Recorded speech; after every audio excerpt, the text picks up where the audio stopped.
What are we doing today? Today is second pour. Is it Friday already? It's Friday. So what are we having? Today we're having Ezra 99. Oh, Ezra Brooks 99. Or is it Ezra Brooks 99? Right after this.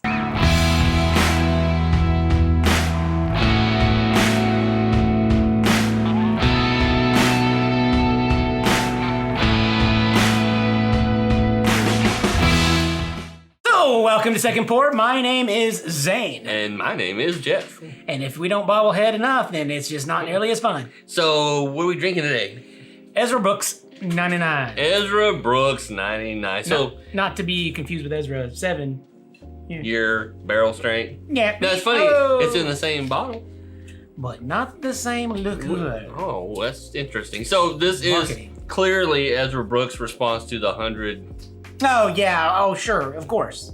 It seems like the 101, the 100 proof, all that's pretty popular these days. Yeah, it's the trend, so they're going and trying to meet that. So they're trying to be a little different by doing the 99. They're like, yeah, we don't do 100 proofs right here, we do 99. I had somebody on there that was like, well, this is 99, so like they're clearly making it to beat this. I'm like, well, that's the whole point. They're like, it can't really be that good because they're making it 99. I'm like, that's how whiskey's made. Don't let the confusion that we just talked about confuse you. That's right, because it's confusing. I just say we pour this up. We taste it. We yell the notes out. Let's go. That's our normal stuff. Now, before we do that, let's talk about the fact it is 99 proof. Right. 49.5% alcohol. It is. Now, one thing I looked up, the mash bill says it's undisclosed, but then some people are saying it's somewhere around 78% corn. 10% rye, 12% malted barley. Runs around $20-25. Yeah, it's budgeted, but not like the super cheap bottom shelf. No, that's true. That's true. So let's nose this thing. Okay. I mean, for me, it's a pretty standard nose on a whiskey, right? Yeah, just vanilla. Yeah, you smell that, and I get the corn kind of smell, but I think you should get a little bit of the corn. Now you can tell it's 99. Because of the heat? The heat, just the smell. You can definitely get some of that. But, you know, I mean, now it says on the nose, it's somewhere around, you get a little bit of char oak, vanilla, and caramel. Yeah, I mean, I get the caramel. There's like corn, though, in there. Yeah, I think the corn kind of overpowers like a little bit of the char that you would expect. But yeah, I mean, I don't really feel like I smell the char a whole lot. I think the nose smells good, honestly. It does smell good. Yeah, it does smell good. Okay, well, let's try it. Let's try it.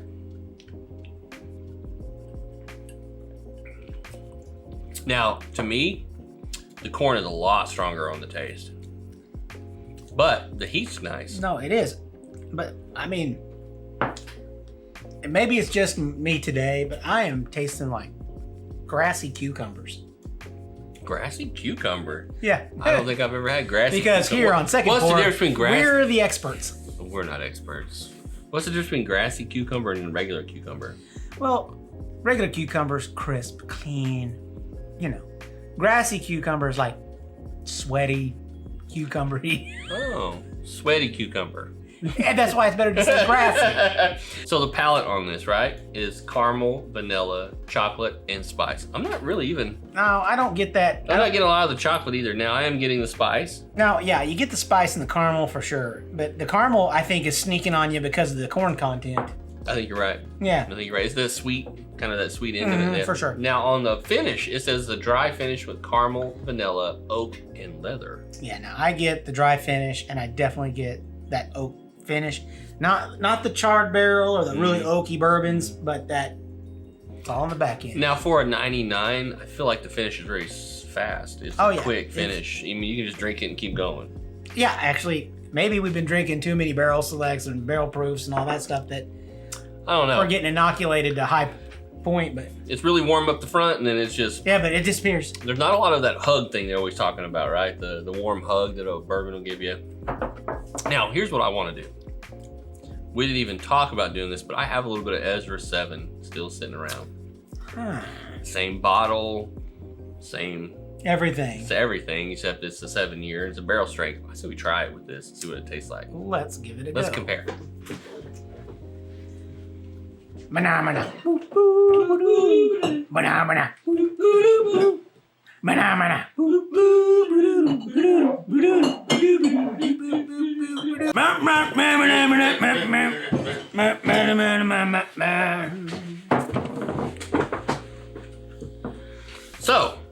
old Ezra 7. Yeah. Barrel strength. Now, if you can see it, they are so similar. They're pretty much the same bottle.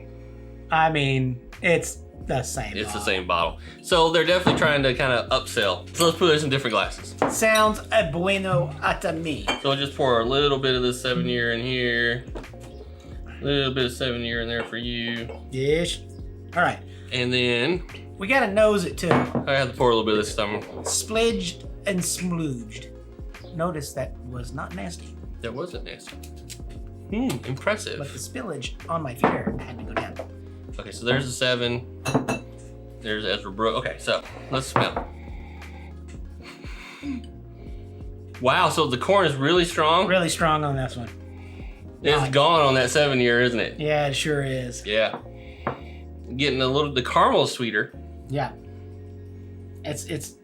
Now the 7-year, the 7-year proof on this is a 117. I swear the 99 is harsher, right? Yeah.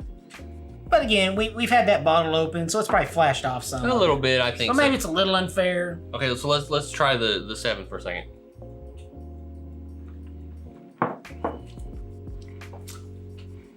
Wow. And hence why I still love Ezra 7-year. It's good, right? That's bourbon. Yeah. Now the corn again. The corn again. I feel like this is working its way to there. Like I can almost tell this is where we started with this. I think so. You know what I mean?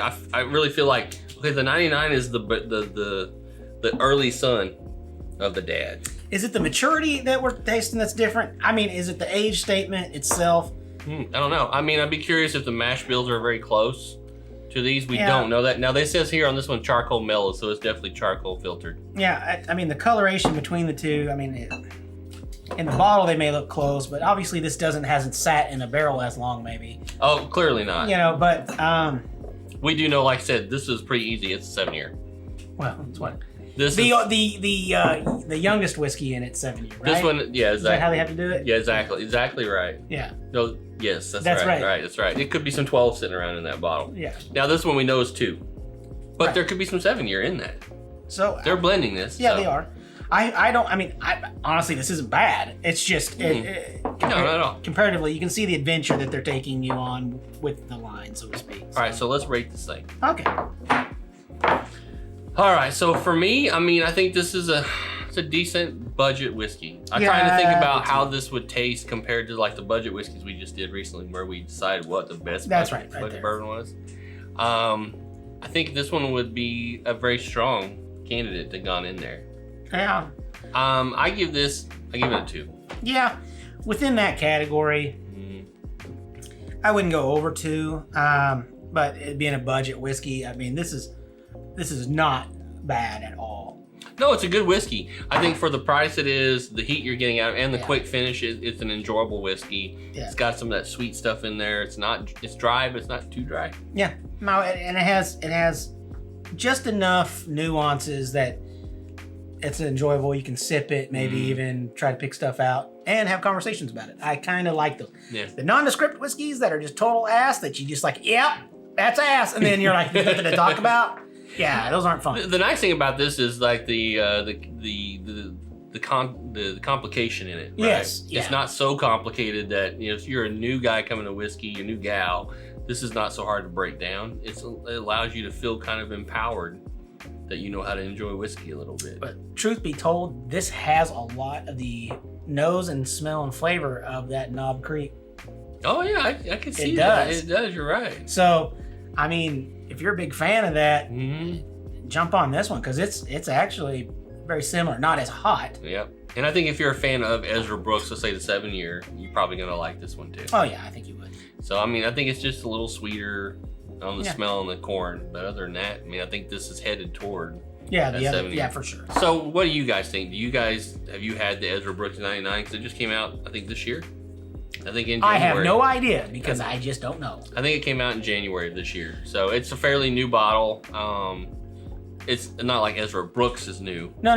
This offering is. Yeah, new. that's what I was wondering. I couldn't remember. Was it this year? I think it was this year. Yeah, okay. I could be wrong. If you know it came out before that, let us know for sure. I've been seeing it. That's why I get so confused, pandemic and all. I just don't remember. We see so much whiskey and we buy so much whiskey. It's like sometimes you're like, when did that come out? It probably was this year. But I think it was this year. I mean, have you tried it? Do you like it? Are you a big Ezra Brooks fan? I mean, that's Lux Row that owns these guys. So. And I think that with these kind of offerings, they're gonna have fanboys. I think you're right. Yeah, for sure. So in the meantime, you guys continue to be cool this week, and we'll catch you next week for another second pour. And cheers, because that's what we do.